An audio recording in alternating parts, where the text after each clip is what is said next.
अल्लाह के वली के लिए ज़रूरी है कि वो शरीयत की पासदारी करे ताकि अल्लाह ताला उसकी विलायत की हिफाजत फरमाए। तो वली होने के लिए शरीयत का पाबंद होना ज़रूरी है।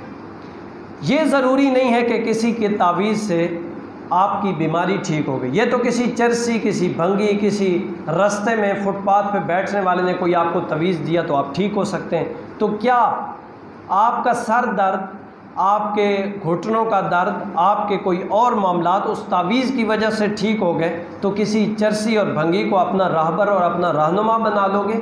ना, रहनुमा बनाने के लिए ये ज़रूरी है कि उस बंदे की जांच पड़ताल की जाए कि उसका ज़ाहिर जो है वो शरीयत मुताहरा का पाबंद है या नहीं है।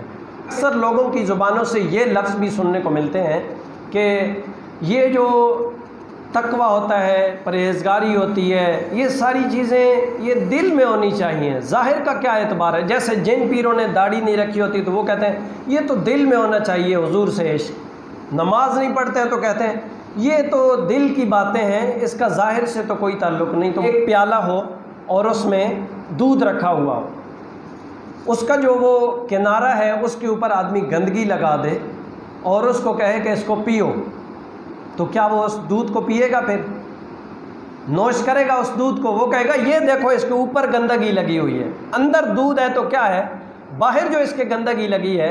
जब उसका ज़ाहिर ऐसा है कि हुजूर नबी करीम सल्लल्लाहु अलैहि वसल्लम की सुन्नत के ख़िलाफ़ है, दाढ़ी वो साफ़ करवाता है, नमाज़ों का पाबंद नहीं है, ना वो लोगों को ये हुक्म देता है कि तुम भी नमाज कायम करो, रोज़े की हालत में वो सामने सिगरेट पीता है, ये सारे काम वो सामने करता है और कहता है कि ये तो सारी चीज़ें दिल की होनी चाहिए।